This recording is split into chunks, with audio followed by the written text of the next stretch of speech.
你能不能别一天到晚欧米伽欧米伽的？你恶不恶心？还有，上次你陪我去 X Hotel 那回，你为什么会突然消失？ Shang Xiaoyu sat by the bedside, his face relaxed with a faint smile. Oh, Secretary Gao resigned? He asked lightly, as though it was just small talk. Then he added in a joking tone, It's good to resign. The sea of suffering is endless, and it's better to turn back.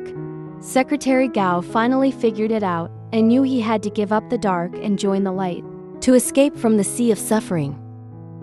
His words were sharp, but also carried a trace of bitterness hidden behind the humor. Shen Wenlang, who was standing nearby, couldn't hold back anymore. His expression turned cold.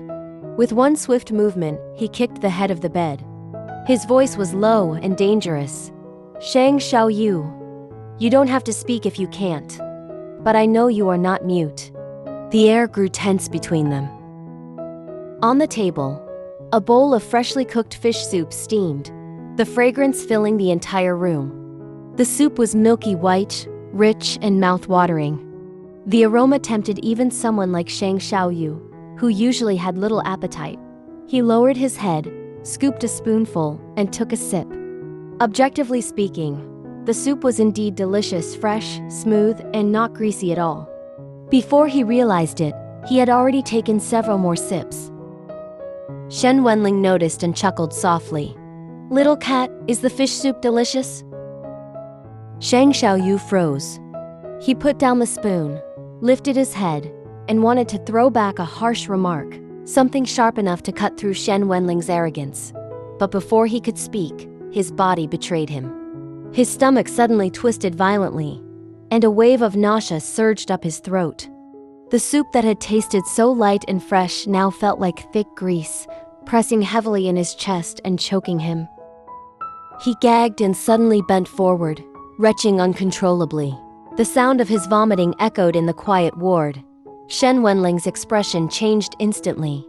He rushed forward, startled by the suddenness of Shang Xiaoyu's violent reaction. His mind flashed back. He remembered how Gao Tu had suffered from acute gastroenteritis a while ago, vomiting constantly in the company restroom, pale and weak. For some reason, that image overlapped in his mind with the scene in front of him. Time passed quickly, and soon an hour later, Shang Xiaoyu was already admitted into the hospital. The inpatient department was as quiet as always. The long corridor stretched out endlessly, empty and cold. The only sound was the faint echo of footsteps. Shen Wenlang leaned against the wall, holding his phone to his ear. His face looked complicated, somewhere between disbelief and unease. On the other end of the line, Hua Yong's calm voice came through. Yes, pregnant. That one word pregnant hit Shen Wenlang like a thunderclap. His eyes widened, his body stiffened, and then his entire face twisted with emotion. Pregnant? Hua Yong's voice continued, as though nothing was out of the ordinary. I wanted to tell you in person. But Chang Yu said you had already gone downstairs. He paused deliberately, then raised his eyebrows even though Shen couldn't see him, and added playfully, So, what do you think? Shen Wenlang reacted like a wolf whose tail had been stepped on. His eyes turned bloodshot, his breathing grew heavy, and his voice exploded with fury. Mind your own business! You lunatic! Pretending to be an omega to deceive people.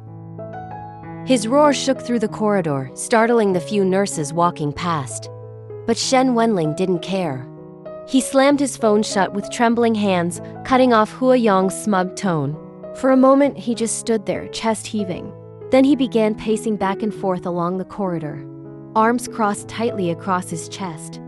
His steps were fast, impatient, restless like a beast trapped in a cage. He was furious at Hua Yong for saying those words. Furious at Gao Tu for disappearing. Furious at himself. Because deep down he felt powerless.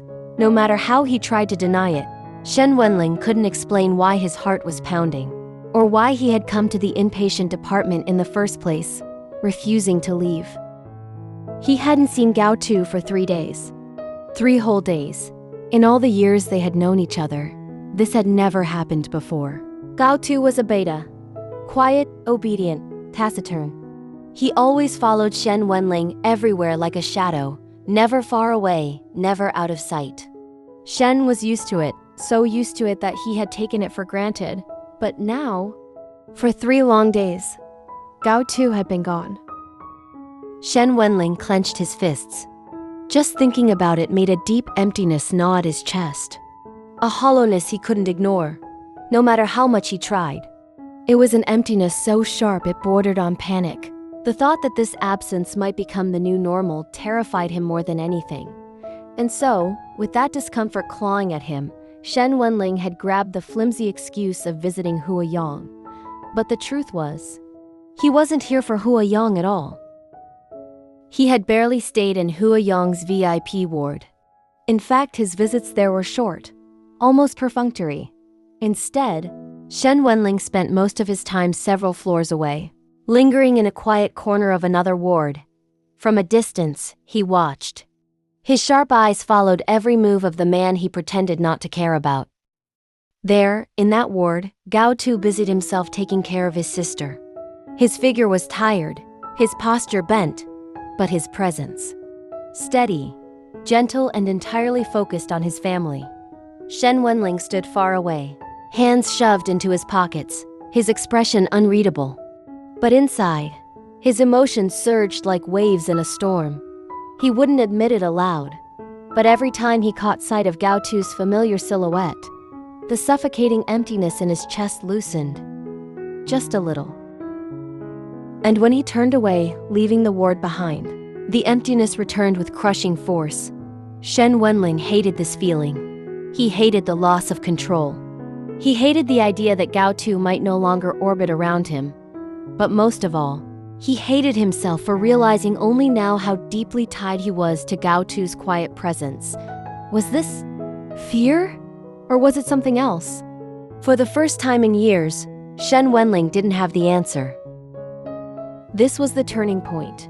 The fish soup, the retching, the pregnancy news, the absence, all of it tangled together, forcing Shen Wenlang to confront the truth he had never dared to face.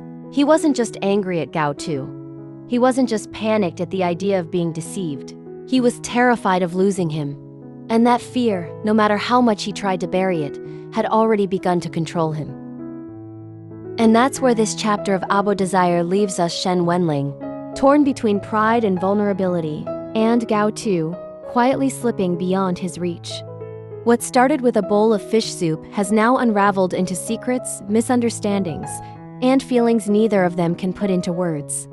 The fear of loss has begun to creep into Shen Wenlang's heart, and no matter how much he denies it, he can no longer ignore the bond he shares with Gao Tu.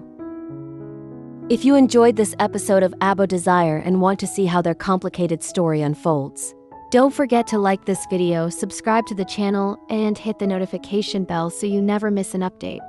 Share your thoughts in the comments. Do you think Shen Wenlang will admit his feelings? Or will pride push Gao Tu even further away? Let's talk about it below.